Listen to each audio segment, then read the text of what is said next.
Hi there, my name's Bianca. I suffer from multiple chronic illnesses. I haven't really spoken about it on this channel much, so I thought I would do the chronic illness tag and kind of allow you to get to know what's going on with my body. So keep watching if you're interested. So question 1, what illnesses do you have? Well, I have quite a few. So the first one I was diagnosed with was POTS, which is postural orthostatic tachycardia syndrome. The second one is gastroparesis, so my stomach doesn't digest properly. Then I was diagnosed with MALS, which is median arcuate ligament syndrome, Nutcracker syndrome, superior mesenteric artery syndrome, and then lastly Thurner syndrome. So majority of them, well, all of them are all interlinked, but majority of them are all vascular compressions. So question 2, when was I diagnosed? I was diagnosed with POTS January 10th, 2019. I was diagnosed with gastroparesis March 12th, 2019, I believe. I was diagnosed with MALS and Nutcracker,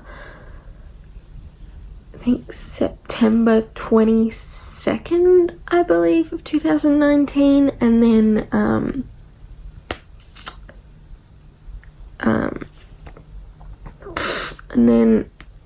superior mesenteric artery syndrome and Thurner's the 27th, 28th of November. They kind of crossed over with the dates because I saw the surgeon. He sent me off for more testing and I saw him the next day and he 100% confirmed all my diagnoses.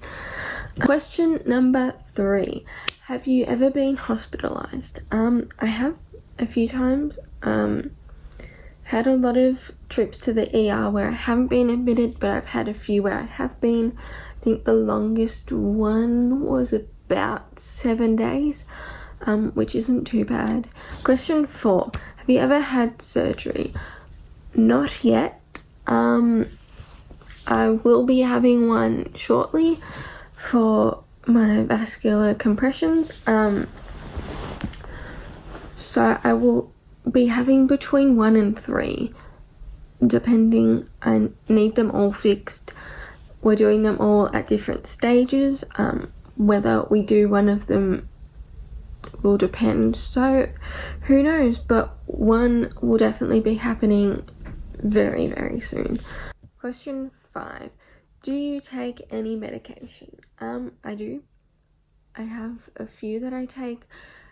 Don't really know if it's necessary to kind of explain them all, but one's for my stomach motility, one's for my blood pressure, one's for my nausea, one's for reflux, one's for stomach cramps, and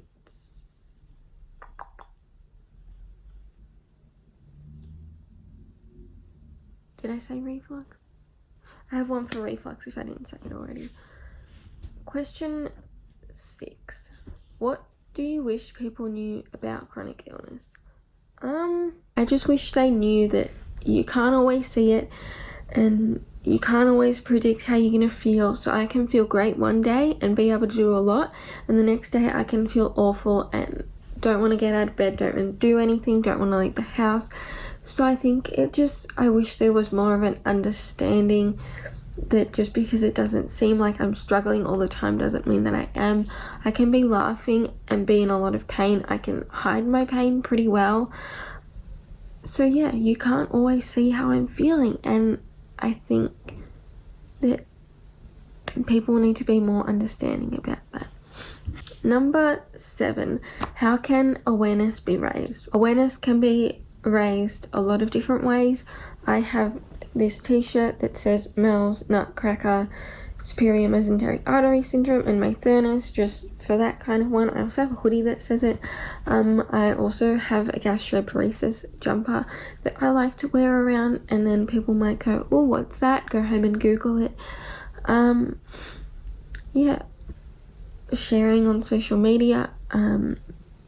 just make a post, share other people's posts about it. Yeah, I guess that's ways that it can be raised. There's people that do fundraising and all that kind of stuff, so there's many different ways. I don't know them all. I have too bad a brain fog for this. Number 8. Is that 8? Yeah, that's 8. Who knows about your illness? I'm quite open about it. I have an Instagram account dedicated to sharing it. I have a Facebook page dedicated to sharing about it. So it's not something that I hide. I am very open about it because I want people to learn about these things. Also, so for other people going through it, they don't feel so alone, because it can be very isolating. Yeah. So I'm open about it. Everyone knows. I don't hide it. Like, how do you hide it? It's my life. How do your illnesses affect your life? Majority of my illnesses stop me from being able to eat properly. I lose a lot of weight. I get very tired after eating. Eating is painful. And then I can't. There are times where I'm in so much pain that it flares my pots up at the same time. So the pain starts causing me to faint and vomit and all that stuff. And everything just comes together at once. My Thurner is actually, if I sit down for too long or lay down for too long, my left leg will become very sore and swollen. There are times where it can be twice the size as my right leg. So it affects my life in that way. Yeah, brain fog I get often. Number 10. If you could tell the medical community one thing about your illness, what would you tell them? I could tell them one thing. I would tell them to listen to your patients. Do not make your patients feel like they are going crazy. Do not make them feel like they're doing it to themselves. Just really, you need to listen, and don't say that it's just your period. It's not always. There is so much more that can be going on. It's not always just anxiety. It's not always an eating disorder.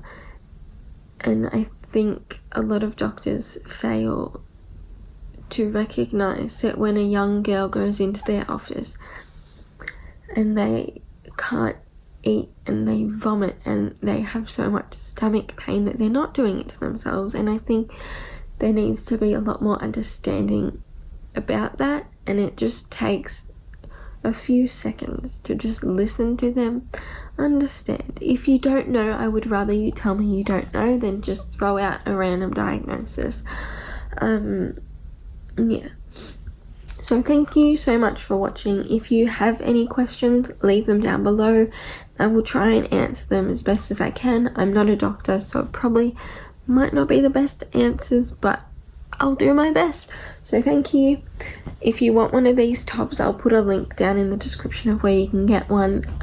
And yeah, thank you.